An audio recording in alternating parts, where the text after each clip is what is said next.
হরে কৃষ্ণ বন্ধুরা, good morning. আশা করি তোমরা সবাই খুব ভালো আছো, সুস্থ আছো। আমরাও বেশ ভালো আছি। তা আজকে হলো বুধবার, আর এখন বাজে সকাল 8:30-9টার মতন বাজে। তো টাইমটা যেহেতু দেখিনি, ওই জন্য ভালো করে বলতে পারলাম না। তো ঘুম থেকে উঠে সমস্ত বাসি কাজ কমপ্লিট করে দেখো স্নান টান করে চলে আসলাম। তো সকাল থেকে শরীরটা বেশি একটা ভালো ছিল না, এই জন্য স্নান টান করে চুলের মধ্যে তেল দিয়ে দিচ্ছি। মাথায় প্রচণ্ড খুশকি হয়ে গেছে, তো তেল দিলে নাকি খুশকি কমে। তা শ্যাম্পু করব, আর কালকে না তো পরশু দিন শ্যাম্পু করবো, এই জন্য মাথার মধ্যে তেল দিয়ে দিলাম। তো যাই হোক, দেখো বাসি বিছনাটা তুলি নাই, কারণ আজকে ঘুম থেকে উঠতে বেশি লেট হয়ে গেছে। তো বাসি কাজ করতে দেরি হয়ে যাবে, এই জন্য মানে বাসি বিছনাটাও তুলি নেই। তা আজকে রান্নাবান্না করছে হলো আমার শাশুড়ি মা। তো আমি কয়েকদিন রান্নাবান্না করতে পারবো না অসুবিধার জন্য, তো এই জন্য শাশুড়ি মা রান্নাবান্না করছে। তো দেখো এখন তিলক করে নিচ্ছি। প্রতিদিনই স্নান টান করে তিলকটা আগে করি, তারপরে সিঁদুর পরি। তো যাই হোক, তারপরে এখন চলে আসলাম বাসি বিছনা তুলতে। তো বাসি বিছনা টিছনা এগুলো সব তুলে অনেক কাজ আছে। আমারও মাথার মধ্যে প্রচুর চাপ আছে, কারণ এখনও পর্যন্ত আমার অনেকগুলো নাইটি বানানো বাকি আছে। প্রতি বৃহস্পতিবারে আমি মানে কাজ আনি, আর বৃহস্পতিবারে করে জমা দিই। তা 4 ডজন মাল এনেছিলাম। তা এবার মানে আলসিয়ার কারণে করিনি, মানে শুক্রবারে এবার এনেছিলাম। তো শুক্রবারে এনে শনিবার দিন ইসেতে গিয়েছিলাম, মানে ওই প্রোগ্রাম ছিল, ওখানে গিয়েছিলাম। রবিবার দিনও বাড়িতে ছিল, এই জন্য কাজ করতে পারিনি। আর এই সোম মঙ্গল বুধবারে মানে এই 3 দিনের মধ্যে 4 ডজন কমপ্লিট করতে লাগবে। তা অনেকটাই করে রেখেছি, এখনও পর্যন্ত 20টার মতো নাইটি বাকি আছে। সেই 20টার মতো নাইটি বানাবো। তা দেখো, এদিকে আমি বাসি কাপড় মানে ধুয়েছিলাম, ওগুলো মেলাতে এসেছি। তারপর চলে আসলাম হলো গরুর ভুট্টা জাল করতে। আর যেহেতু অনেকটা বেলা হয়ে গেছে, খিদাও পেয়ে গেছে। তা কালকে শাশুড়িমা গিয়েছিলো অষ্টপ্রহরে, ওখানে পপকর্ন এনেছিল। তো বসে বসে ভুট্টা জাল দিচ্ছি আর পপকর্ন খাচ্ছি। তারপরে রান্নাবান্না হয়ে গেলে প্রসাদ পাবো ভগবানকে দেওয়ার পরে, তারপরে হলো সেলাই করতে বসবো। তো চলো স্কিপ না করে পুরো ভিডিওটি দেখতে থাকো, অবশ্যই ভালো লাগবে। তো যাই হোক, কালকের ঘটনাটা তোমাদের সাথে শেয়ার করিনি, কালকে কি হয়েছিল এমনি। তা কালকে এমন হয়েছিল যে আমি রান্নাবান্না করছিলাম, আর শাশুড়ি মা হলো আমার গরুকে জল টল খাওয়িয়ে তা মাঠের মধ্যে গরু বাঁধতে গেছিলো। ওই টাইমে আমাদের একটা গরু মানে দড়ি ছিঁড়ে মানে গরু ছাড়া পাইলে পরে কি মজাটা পায়, মানে আমাদেরই আবার মানে ভুট্টা টুট্টা এগুলো খেয়েছে। গরু তো ছাড়া পারলে যেন ধরা পড়ে না। তা এদিকে দেখো এখন মানে শাশুড়ি মা খেতে দিল। এখানে রান্না করে চললো শাক ভাজা, মানে শাক আলু বেগুন দিয়ে শাক করেছিল। আর এখানে আছে হলো খেসারির ডাল। তা আমি খেসারির ডাল খাই না, আজকে কেন জানি ডালটা খুব ভালো লাগছিলো।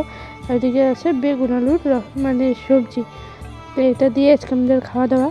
তো খাওয়া দাওয়া করে বাসন টাসন মেজে চলে আসলাম ঘরে ওষুধ খেতে।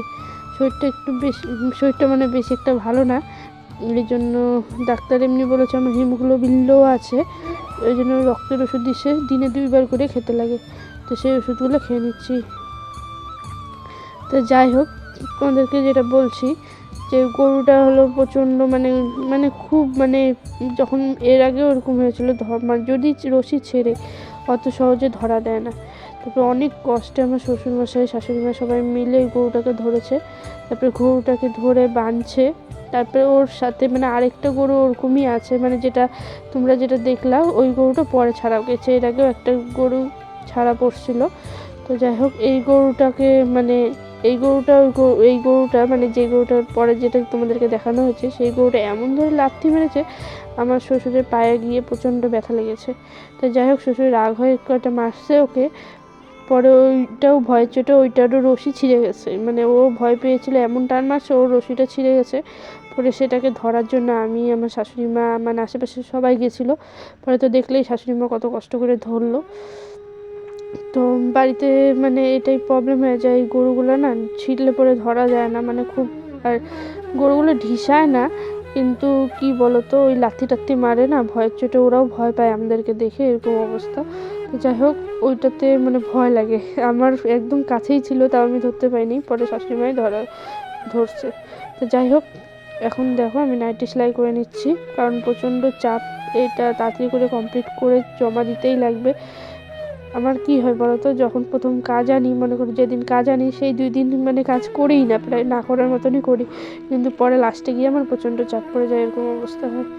তা তাড়াতাড়ি করে কাজগুলো করছি, আর হয়েই যেত। মানে এবার অনুষ্ঠান ছিল একদিন, তারপরে রবিবার পড়ছিল, রবিবারে কারোই ইচ্ছা করে না অতটা কাজ করতে, এই জন্য। তাই এদিকে দেখো, এদিকে সেলাই করা বাদ দিয়ে চলে আসলাম এদিকে বড়াই পাত দিতে। তা আমার শাশুড়ি মা বড়াই পাত দিচ্ছে, আর আমি এদিকে এসে করছি, মানে বড়াইগুলো ঢেকির মধ্যে দিচ্ছি। তো প্রতি বছরই আমাদের এই বড়াই খাওয়া হয়। তা দেখো ঢেকিতে মধ্যে মানে কোনো হাত দিয়ে কিছুই হবে না, অনেকেও মনে করো শিলপাটার মধ্যে বা বাইটে খায়, তাই এই ঢেকির মধ্যে দিলে পরে বিচিগুলো, বড়াইয়ের যে বিচিগুলো সেগুলো গুঁড়ো হয়ে যায়। তা যাই হোক, তা প্রতি বছরই খাওয়া হয়। তো এই বছরও আমার শ্বশুর বারবার বলছিল বড়াই পাত দেওয়া খাবে। আমার শ্বশুর কিন্তু টক খেতে প্রচণ্ড ভালোবাসে, মানে এই বড়াই মাখা এগুলো। তার জন্য শাশুড়িমা বললো চলো বড়াই মাখা। আমি ঠিক আছে, কোন মেয়েটাই বা বড়াই মাখা পছন্দ করে না। তা যাই হোক, তা এদিকে শাশুড়িমা পাত দিচ্ছে ঢেকিতে, মানে আর আমি এদিকে বড়াইগুলো দিচ্ছি। আর আমাদের বড়াই মাখা হলে আশেপাশের মনে করে সবাই মিলেই খাই, পাশের বাড়ি কাকু, তারপরে আমার যে নিজের কাকা শ্বশুর, কাকি শাশুড়ি সবাই এসেছিলো, সবাই মিলে বড়াই মাখা খেয়েছি, প্রচণ্ড ভালো লাগতেছিল। আর সব গুড়, লবণ, চিনি এগুলো সব এখানেই দিয়ে দেবো, তোমরা দেখতে থাকো কীভাবে বড়াইটা মাখা হয়। বড়াইগুলো একদম এইভাবে খেতেও খুবই ভালো লাগে। আর এদিকে লঙ্কা দিয়ে দিলাম কয়টা, তা বেশি আবার ঝাল সবাই পছন্দও করে না। আর আমার কেন জানি এখন এমন হয়েছে, আমি ঝাল খেতেই পারি না, একদমই ঝাল খেতে পারি না। তাই জন্য বড়াইগুলো এখন কম ঝালে একটুখানি গুড়, চিনি এগুলো দিয়ে বড়াইগুলো মাখা হবে। তোমরা স্কিপ না করে পুরো ভিডিওটি দেখো, অবশ্যই ভালো লাগবে। তা এখন থেকে চেষ্টা করছি প্রতিদিন ভিডিও দেওয়ার, আর প্রতিদিনই দেওয়ার চেষ্টা করব। তো যাই হোক, দেখতে থাকো।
তা আমাদের বাড়িতেই কুল গাছ আছে, এই জন্য আমরা সবাই মিলে এইভাবে বড়াই মাখা খেতে মানে পছন্দ করি। তা দেখো বড়াইটা পাত দেওয়ার পরে কেমন লাগছে দেখতে।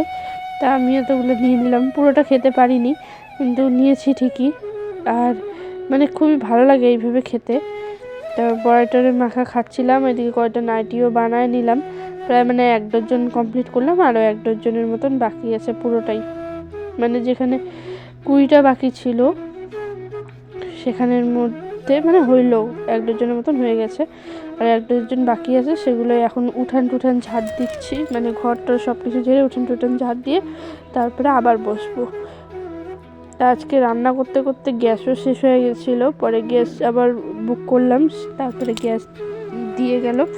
তা সেটা ভালো করে সেট করা হয়নি, তা এখন আমি ওইটাই ভালো করে সেট করে দিলাম। বলে না যার যার জিনিস শেষে পায় ভালোভাবে ঠিক করতে, ওরকমই আমারও জিনিস, মনে করো আমারও রান্নাঘর আমি পাই ভালোভাবে ঠিক করে রাখতে। তো এদিকে এগুলো সব কিছু ভালোভাবে সেট করে নিয়ে পুরো বাড়িঘর এখন ঝাড় দিব। তো তো বন্ধুরা, আজকের ব্লগটা কেমন লাগলো অবশ্যই কমেন্ট করে জানিও। ভালো লাগলে সবাই অবশ্যই লাইক কমেন্ট শেয়ার করে দিও। বেশি কিছু কমেন্ট চাই না, সবাই শুধু একটা করে কমেন্ট, মানে সবাই শুধু হরে কৃষ্ণ যদি লিখে কমেন্ট করো সত্যি খুব ভালো লাগবে। আর ভিডিওটি ভালো লাগলে অবশ্যই লাইক কমেন্ট শেয়ার করে দিও এবং সবাই পাশে থেকো, সুস্থ থেকো, সাবধানে থেকো। বাই বাই, হরে কৃষ্ণ।